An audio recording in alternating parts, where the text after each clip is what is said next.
All right, time for review, folks. All right, this is what we're going to do. So we just started covering the second principle in the Yud Gimel Ekrim, which is the unity of God. And this is a toughie. It's a very abstract idea. And basically what I presented was this idea that it's sort of like Hashem's indivisibleness. What the heck does that mean? I suggested that it's probably, there's some things in life that it's just better. Don't worry, I can hear you. You're good.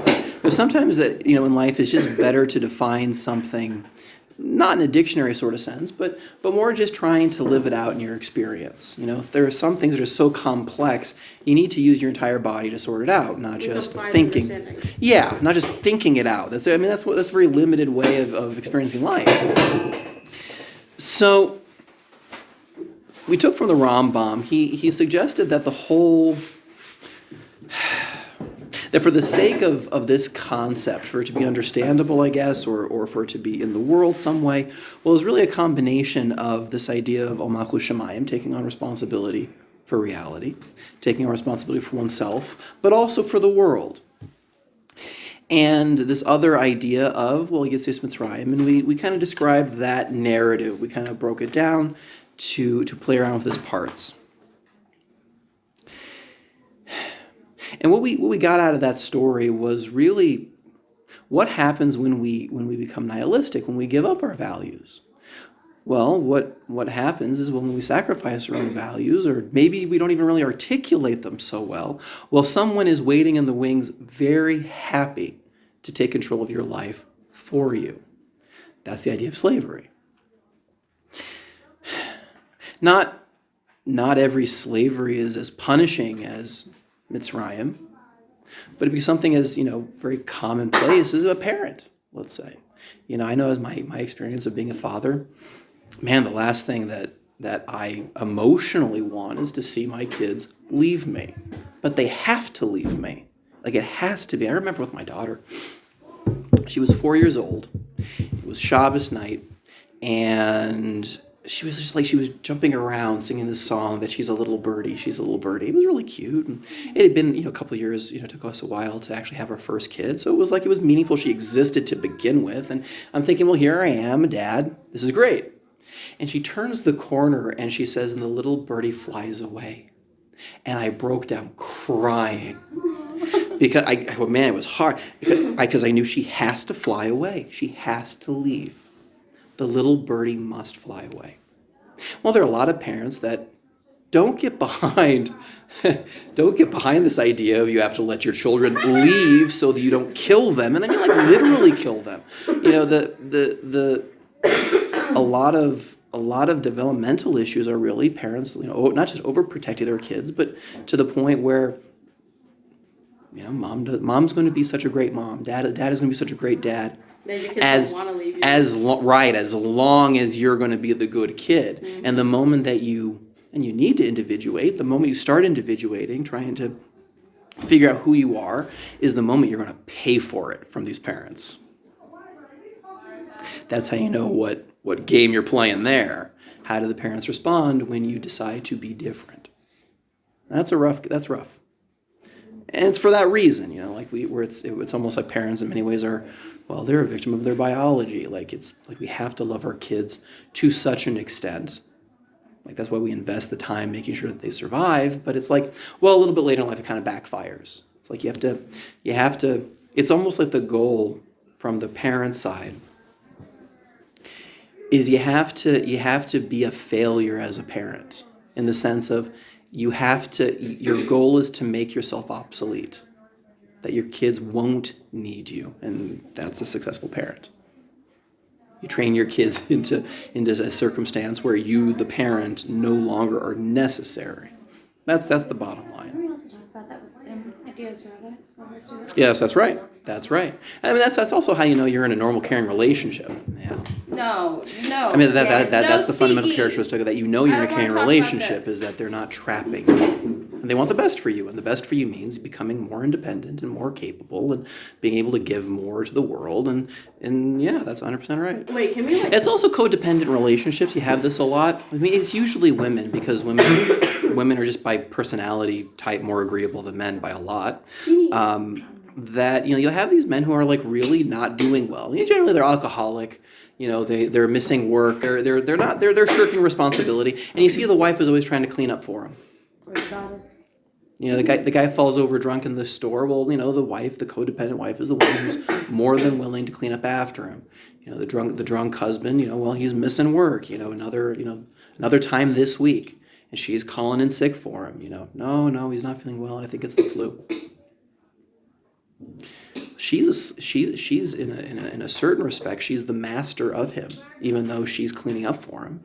She's keeping him comfortable. He's taken care of. Being drunk, being alcoholic's bad enough, but like having one extra reason why not to be an alcoholic, well, that's even worse. Mm-hmm. He's a slave of the woman, and when she's also a slave of him. Seeing someone you care about throwing away their life and suffering to that extent, well, that when you're willing to give up your sense of identity, well, and all you're left with is, well, you're a caring human being, well, of course you're going to take care of them. That's also a type of slave. How does this connect to unity of God? Would it be like the unity, like understanding that person is whole on their own and you don't need to be in that relationship? Well, I'm just saying, when you don't have your values clear, you will be a slave. Oh, okay. Period. And these are just common examples.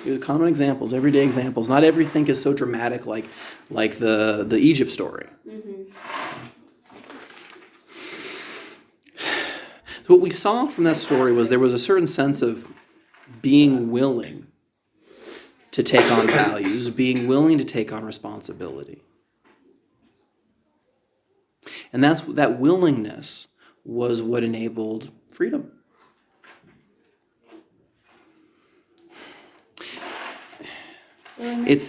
It's kind of cool, this idea. Well, if you're going to be that on to that extent, if you're going to be, have that level of clarity, and you're going to liberate yourself from, those are two horrible examples I just gave you all. That those are normal everyday slavery.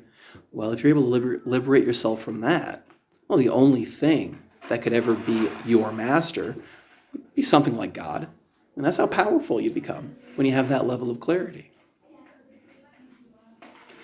It kind of reframes that whole relationship of master slave, of like, no, you wanna work to be a slave, but only to God.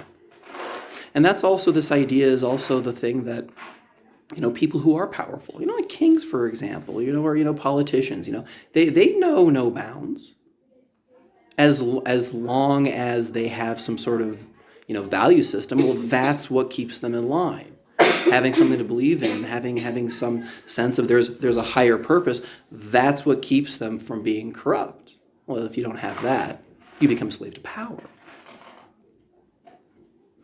So there's a certain sense of willingness that has to exist here, and I think that was the part in the Mitzrayim story of during the plague of darkness, there was a lack of willingness to get clarity of value. It was a sort of a living in the dark. It's highly symbolic, that stage of the story.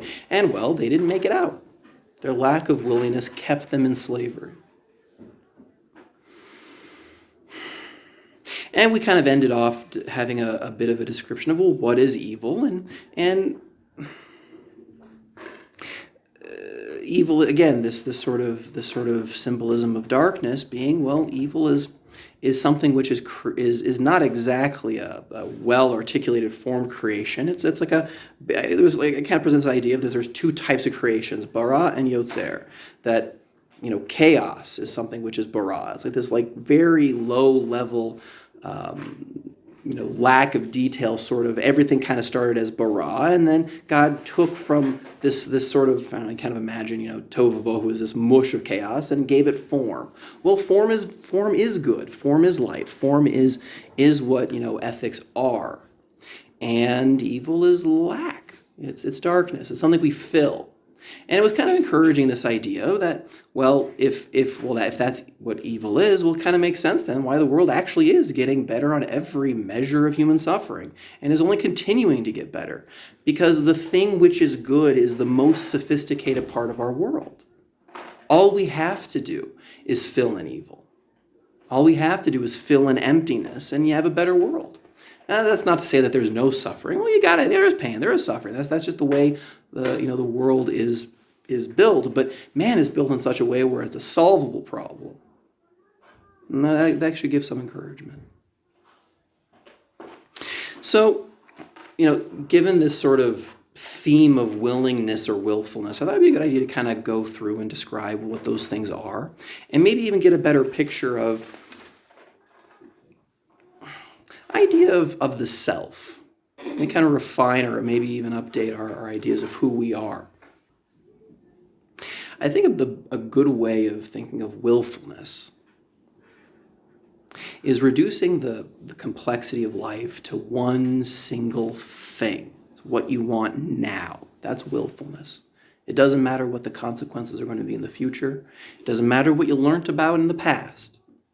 It's what you want now. And I don't even necessarily mean from like a sense of like, tithe or desire. It's almost like kind of a blindness a lot of people walk around with. You don't always, it's like oftentimes this idea is like, well, if you're willful, you must be a tyrant. You must be this, bossy sort of guy, and that's the classic bad guy. Well, no, that's oftentimes not what being willful is. A lot of times being willful is just self-harm. I had a couple stories to kind of spell this one out. I had a client, very, very conscientious sort of guy, very hardworking sort of guy. He was a businessman. He was traveling all the time. And, he was being put up in these really high-class hotels, and he would always order, in these hotels, they'd have the bar, at the bottom in the lobby. And so, he and all of his other business buddies would order scotches together. And he was doing this for years. And it killed me to hear the story, because he at some point had this sort of realization that really he just the entire time wanted to have an orange juice. He didn't really like scotch. He was being too rigid on himself. A businessman has to have a scotch. That was his rule. That was being willful, seeing things in this sort of like one dimension. There's no other choices here.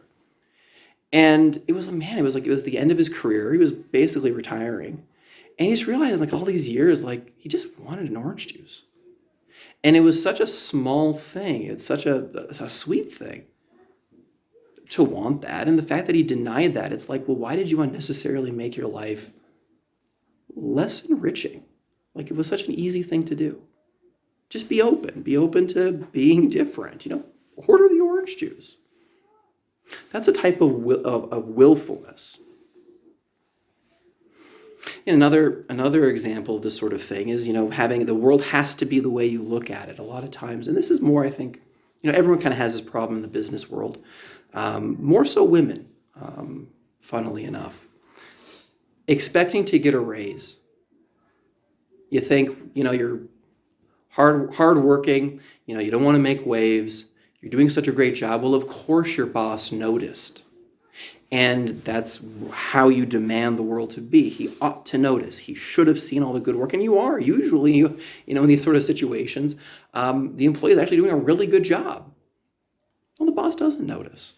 No boss ever notices, because what bosses generally do is they lose sleep every night over all the problems of their business. They really could care less. I mean, they care, but it's like the thing on their plate is not so much what's going right at work, it's what's going wrong. And so, no, they don't notice. They don't notice how hard you're working. And what ends up happening is, well, you don't get the raise that you deserve. That's a willfulness, because it's hard to see the world any other way. I mentioned this is also more of a female problem, because, like I said, women are more agreeable. And when you're more agreeable, you want to, you're working hard, you're doing your best, you don't want to make waves. It's almost like such a beautiful trait of being agreeable can also become willfulness, in the sense that, well, and that's the way the world should be. And, well, maybe it should, but it ain't. So ask for the raise, man. Like, and you got to be smart about it. You have to be creative. You have to be willing to be creative. Spelling out why it's important. All the good work that you've done, why it's important to keep you on, what you're going to do in the future, and maybe you have to be, even more open and creative than that, and look for other options. Maybe there is a couple other jobs in the job market that you could do and get better pay. It'd be a good idea to tell your boss that. He doesn't want to lose a good worker. So it's not always this sort of like this willfulness, like being the paro in everyone else's life. Well, maybe you're the paro in your own life. That's usually what it mostly is.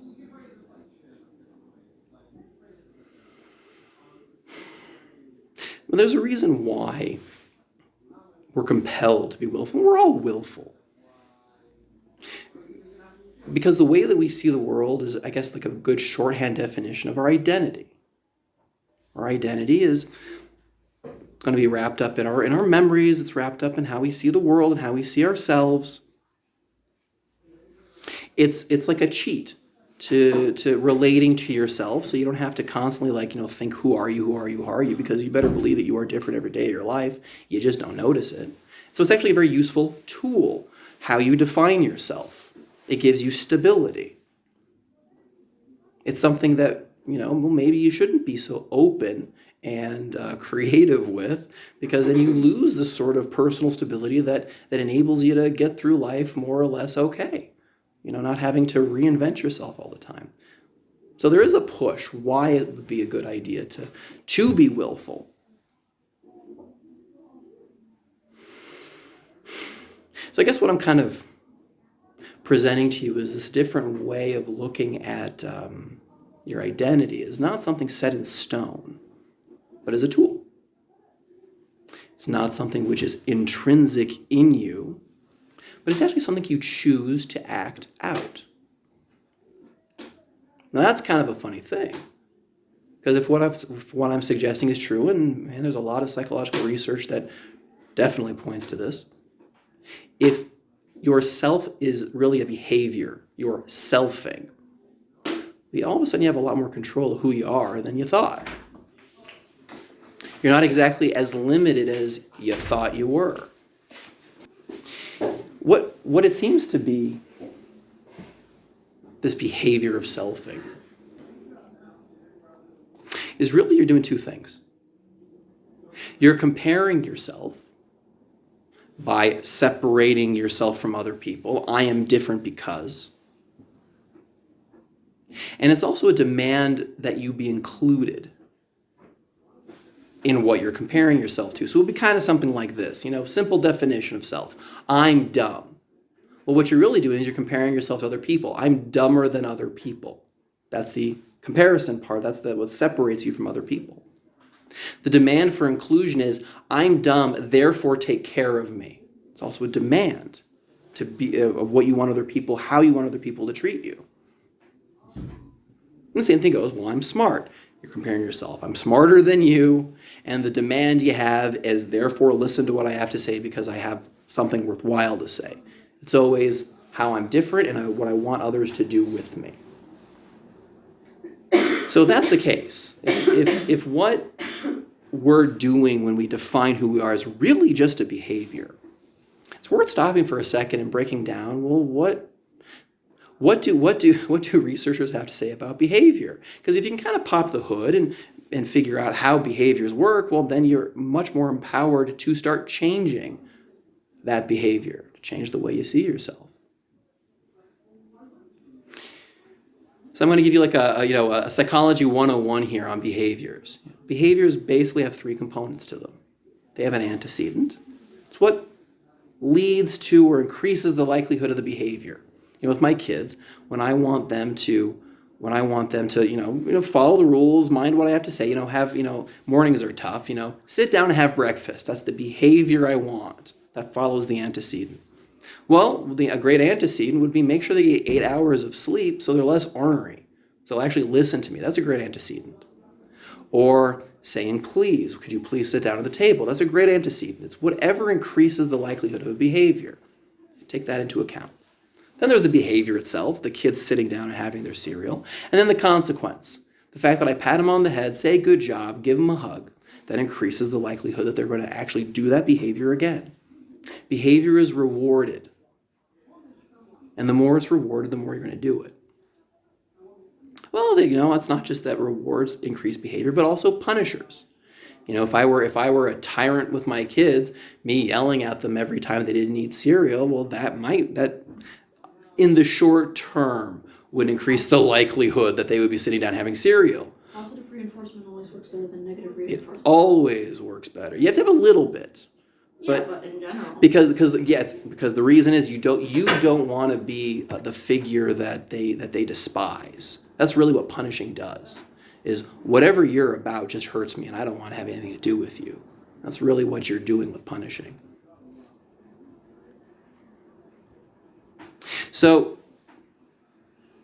kind of summing that all up, action is always motivated by something else. The behavior is always motivated by something else.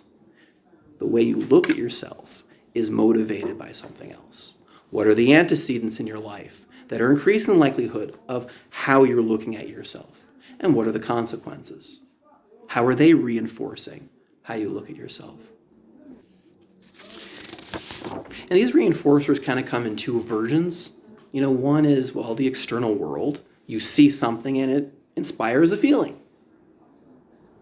And the other is, it's almost like, how we frame things to begin with. That's another way things can reinforce behavior. We're feeling, so in the first, it's almost like, feelings come first. And here, how you frame things, feelings come second. An example of feelings coming second is, like take a sunset, for example. This sunset is the same as I saw yesterday. That's how you're framing it. You look at the sunset as what you saw yesterday. Well, that's going to make it more likely you're going to be bored. This sunset is not as good as a hamburger. Well, that's going to generate disappointment, comparing it like that. Or the sunset is the opposite of a sunrise. Maybe you're more disappointed. You love sunrises more. It's like you can look at any object and how you frame it. What sort of comparison you make is going to create the feeling, the outcome of how you're going to behave in relation to it.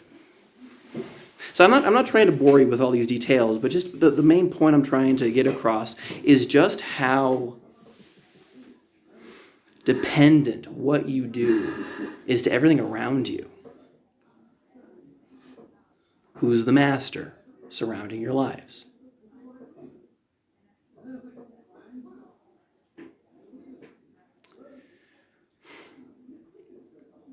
It's not just an action, but it's something you do with people. It's a quote I love. It was one of the early behavioralists. His name was B.F. Skinner. And he writes that it's only when a person's private world becomes important to others that it becomes important to him. It's how things get value. You see in the world if it has value. You see in the eyes of other people it has value. And that affects how you yourself look at yourself and how you behave.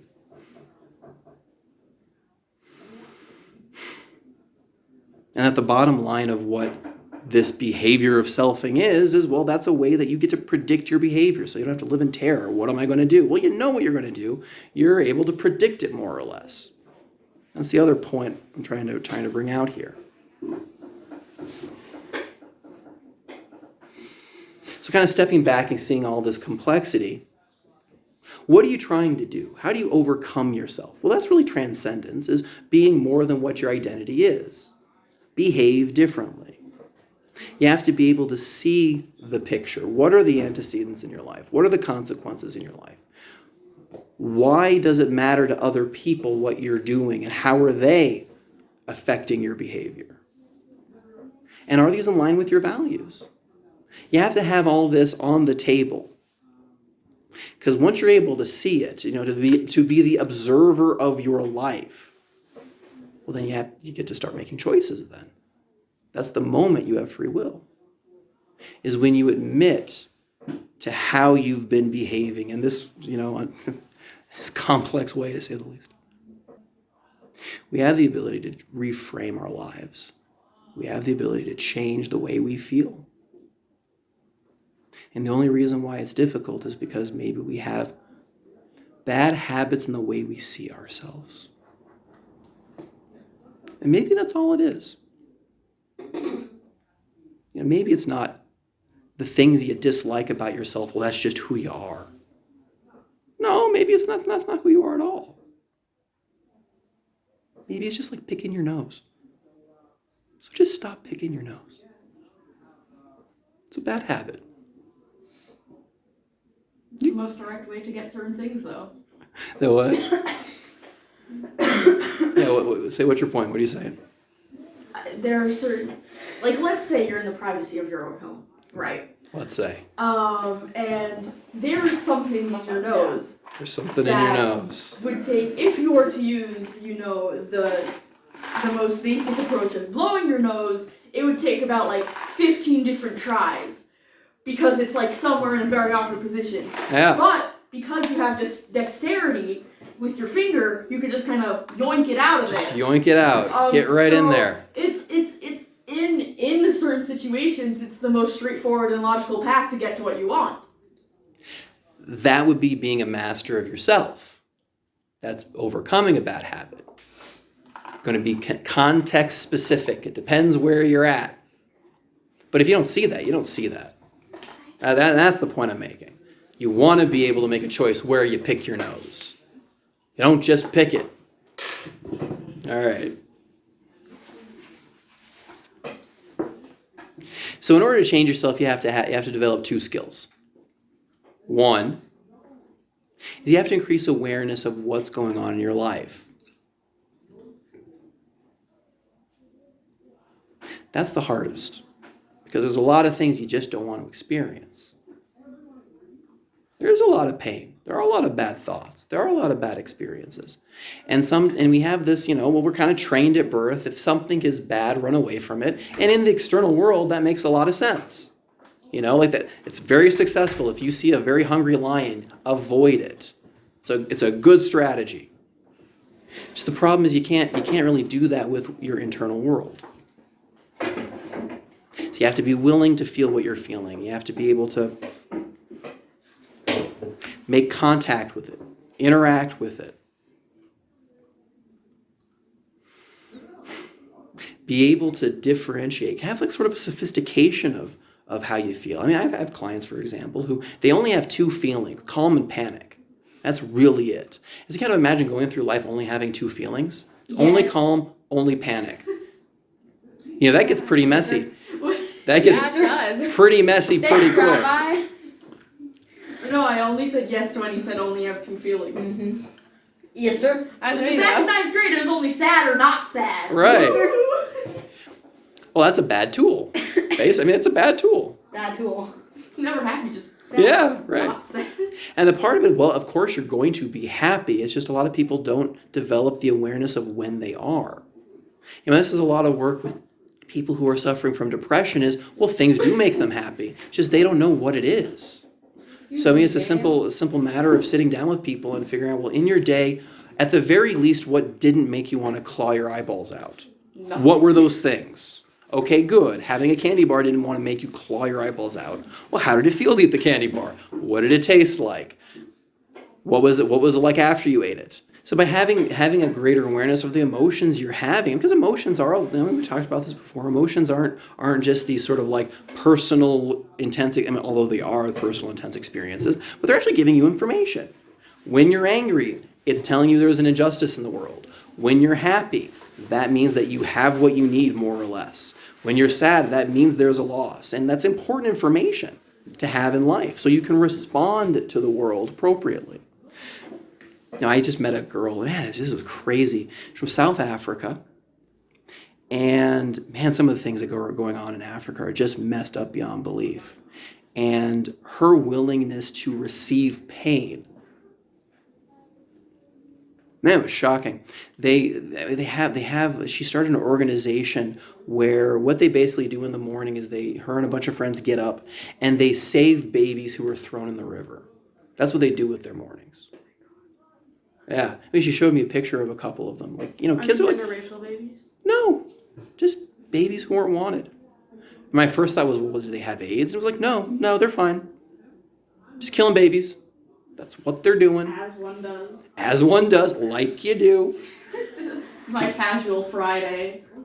And Routine. yeah, exactly. Yeah, routine, your casual Friday. And it's kind of like, it was like the way she was describing was like very much on this point of, well, it is terrifying. We're kind of joking about it because you're a little uncomfortable. That makes sense, you would, because it really is terrifying. And well, that's avoidance. Even here in this room right now, you're not even seeing it.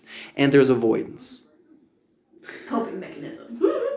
It's a bad coping mechanism. I have a lot of those. Because instead of making a joke about it, well, it's okay. I mean, like it might serve you well for a little while, but it's like, but it will only be a little while, and the cost of it is, well, drowning babies.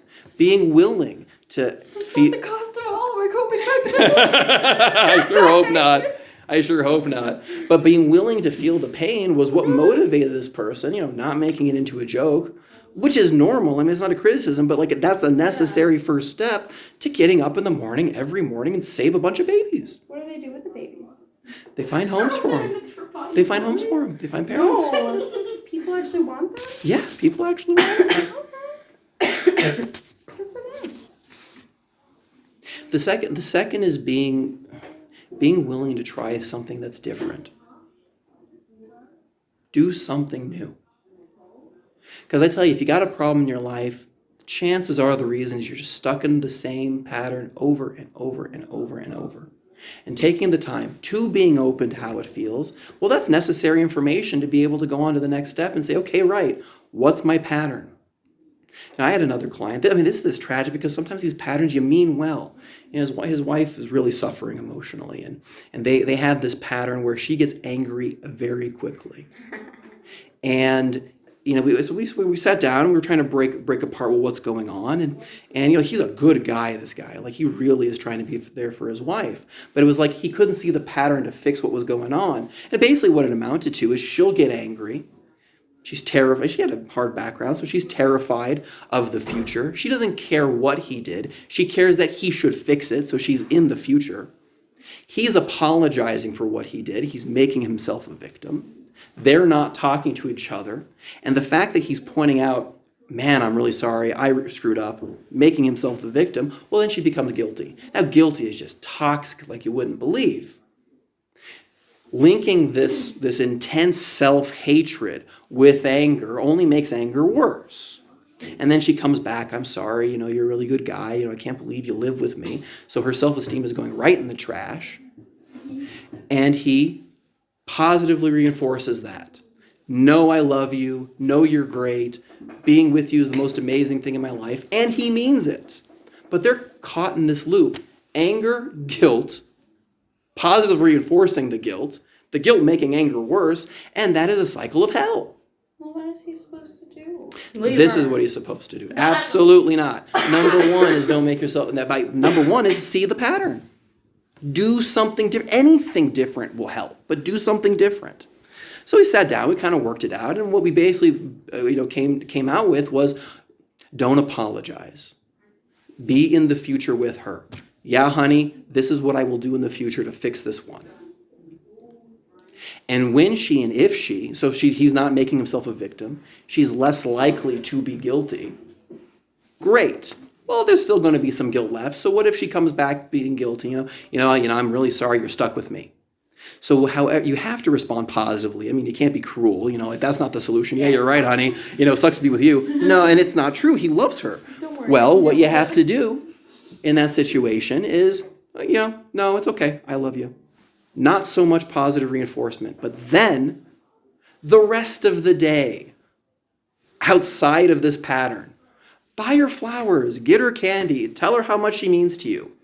Positively reinforce the good times. So you increase the likelihood that you guys aren't going to fight, and you decrease the likelihood of this horrible pattern. But you only see that if you're going to be sensitive to the building blocks of behavior. What's the antecedent? What sets up the behavior? What's the behavior itself? What exactly are you doing? And what are the consequences? Are you positively reinforcing it or not? And you can do this with yourself. Find a new pattern, but work out what your patterns are. And again, the only way to do that is to be open and willing to feel them, to feel whatever you're going through, to think whatever you're going through. So, a great line with, you can't leave a feeling until you've arrived at it. You got to arrive at the feeling before you can leave it. just scooch right past it. I don't want to stop at the train station. That's avoidance. That's willfulness. No. That's willfulness. No, You aren't leaving Egypt with that attitude. No, we're just skipping right past the train station. It's bad and ugly, and I don't like it. How long are you supposed to be there for? How long are you supposed to feel it for? Till you've learned something. No, you're just like, we put 2 minutes on the clock and Something we're gonna say, good. all right. No. Something good. And it might take a long time. It might take a while. It's not simple. I don't like that. But it really starts out as bare bones. What are you feeling in your body? Where do you feel it in your body? What is it like? What thoughts are you having? What urges are you having? What do you want your body to do? If you're angry and you want to hit a wall, well, put it down on a piece of paper. Figure out your patterns. I want to choke slam someone. You want to choke slam somebody. There's a lot of feeling to get through to fix that one. So as it was kind of like going through, giving you this description, well, it's kind of interesting if we invert, if we flip the story here and say, well, none of what I'm describing to you actually applies to God. God have feelings. Because, well, for Hashem, well, there is no distinction between being and action. They're all the same. There's no antecedents. There's no consequences. Hashem acts. That's it. He can't be punished. He acts out of pure choice. There's nothing compelling him. Thoughts that he has aren't limited to how he frames them. He's the holder of every type of thought, I guess is one way of putting it.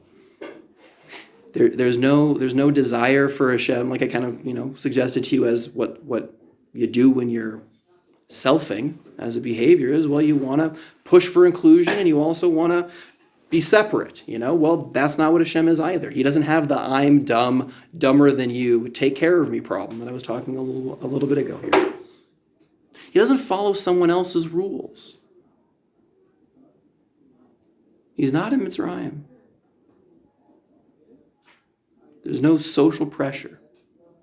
Doesn't matter what's important to others. It's pure behavior. It's pure action. That's what God is. That's what unity is.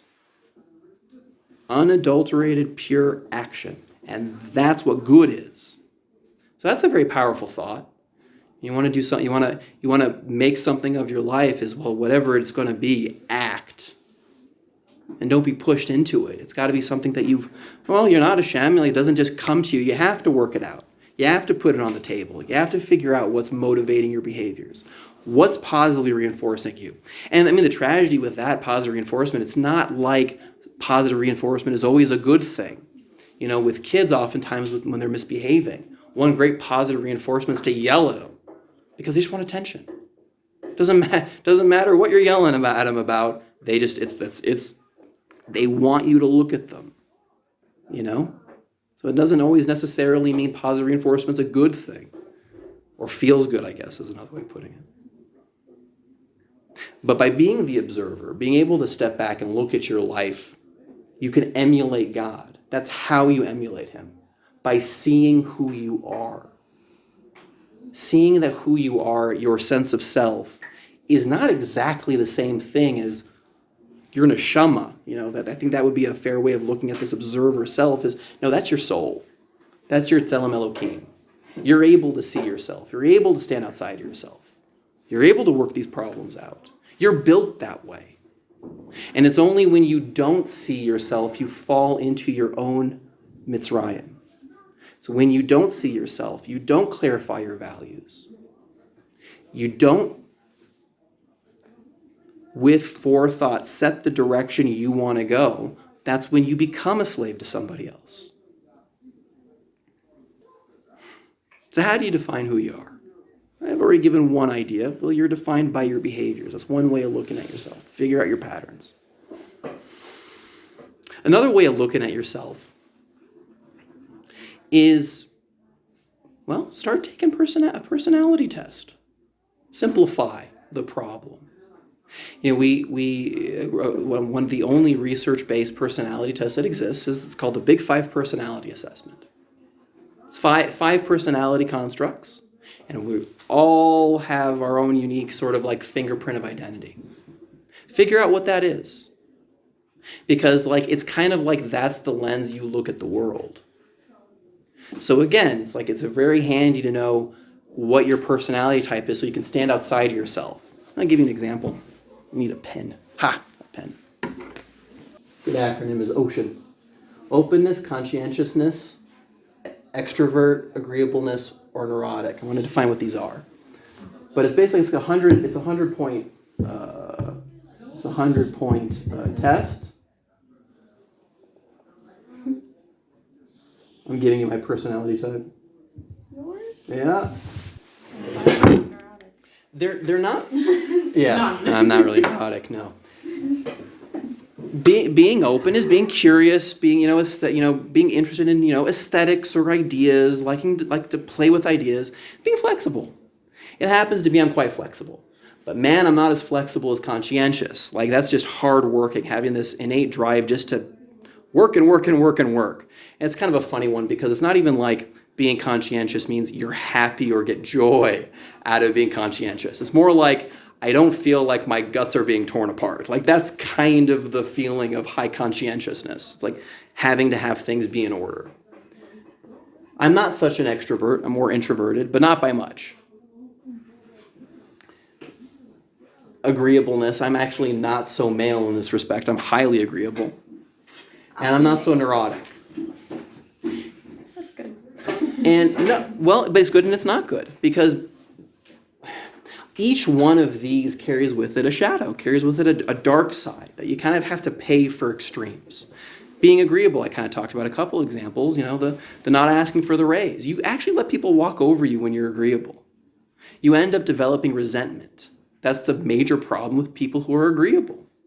Well, it's a good thing for me to know because, man, sometimes I could be resentful. And knowing, well, man, that's just because that's your personality type. You have to get on top of that and be less agreeable. It's not other people's fault I'm resentful. It's I'm open to being used. So don't do it anymore. Where do you take this How do you test? change it? You can get it online. Yeah, you get it for free. Yeah. Wait, I think I took it. It said I was Yeah, like maybe. a campaigner type. No, that's not the same. It would be these constructs. Or being open. I mean, like, it's great to be open. You learn a lot. But you end up not protecting yourself necessarily from things you ought to protect yourself over. Some ideas aren't great ideas. Some people maybe you shouldn't hang out with, no matter how creative or wonderful they are. Their nasty habit of, ruining their lives simultaneously isn't exactly what you want to be around. Maybe you should be less open, have higher standards for who you hang out with. Or being neurotic. It's like, well, great, I'm not neurotic, but that could also be a liability because I'm more likely to end up getting myself in trouble. Maybe sometimes I can be too naive. I'm not sensing there's a problem here. And then when it's too late, and by the time it gets through my thick skull, that I realize, wait a second, there's a problem here. Like I said, it's too late. So it's not like they're good or bad. It's just the lens you look at the world through, these personality types. So it is a really good idea to see, well, what lens are you looking through? Because these aren't there. You can't change them 100%. It's not like I can, be me being an extrovert. I will never enjoy going to parties, but I've worked on myself enough. I don't look like I'm suffering, and I don't make other people uncomfortable. That's how far I've gotten, and that's good. That means I get invited to parties and I get to be a part of other people's lives. Like 2 thumbs up for me. So you can't completely change yourself, but you can change yourself enough that you can address the problems that you have, the blind spots that you have. Did I ever tell you guys about the gorilla? What? The gorilla. Okay. Is it the ad thing where it's in the background? So you've seen the gorilla. Very Yeah, good. that's Look what it I up. They have 1,000 different variations of this. So I'm telling it to you now, and you're going to see the gorilla, but look at the other versions of this experiment, and you're going to miss a lot. Is you basically it's a video, and you're told, okay, it's a 40-second video, and there's 2 teams of 3, the black team and the white team, and they each have a basketball. And you're told, count how many times the white team passes the ball. Great. So you're a good student. You're watching what's going on, and you count 15. I ruined the answer for you. They pass it 15 times. And then At the end of the video, they ask, hey, did you see the gorilla? Like, what? 50% of people do not see the gorilla. And it's not just a unique 50% of people, it's all of us, but 50% of the time miss the gorilla. So you rewind the video, and what happens is he's right there. It's like the white team and black team are actually pushing up against him as they're passing the ball and running around. It's like he's not hiding. He slowly saunters onto the screen, and when he's in the middle, he turns right at you, staring at you in the eye, beats his chest, daring you to see him, and then slowly walks off. Good for him. Good for him, right? We don't see it.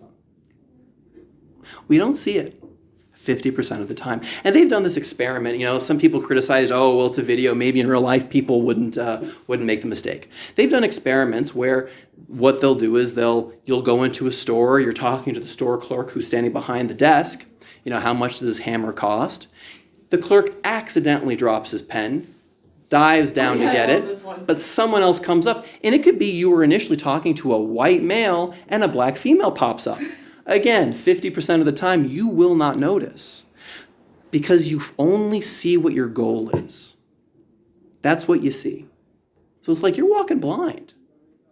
That's really good to know you're walking blind because, well, if what you see you don't like, there's a whole world out there that maybe could work out for you. You just have to change what your goals are. It might be just a simple matter of changing the way you're selfing. How do you see yourself? Well, maybe you can be a little less open, a little less conscientious. Maybe be a little more neurotic. That might help you out a little bit. You can play with these qualities. Change what you're looking for, and you will see it because it's there.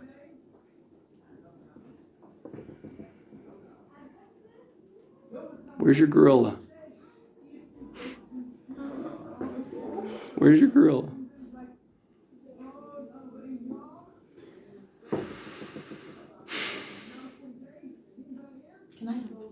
Just kind of recapping, you know, the two things to bring out of this is whoever you are, that's not really who you are. You actually stand outside of what you think you are. Your identity is just a behavior, and you can change behaviors. There's a science. It's called behaviorism. Number one, get clear how behaviors work. They are influenced by what came before the behavior and after the behavior. Put it on the table. Be willing to collect as much data as you need. Feel the feelings you're having. Really, really articulate the thoughts you're having. Write them out. And then look for the patterns of behavior. What do you keep doing over and over and over? And it's really going to only, when it comes to like the problems in life, you probably only, it might feel like you have 1 million problems, but you really only have 3.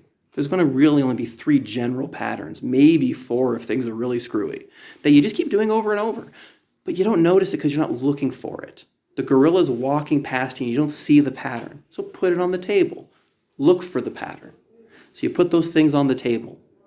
And then kind of think, well, you know, another way of defining who you are is, well, what's your personality type? Take the Big 5 personality assessment. See the lens that you're looking at the world through. Put that on the table and just look at it. That's the moment that you're able to use free will to choose, well, do I want to keep doing this or not? And you can start playing around with these things. Keep an eye out for when you can be, well, if you're not open enough, where can you be more open enough? Play around. Be willing to be curious and open. Be willing to experiment. Like I said, the fundamental problem is the willfulness not to see any of this stuff.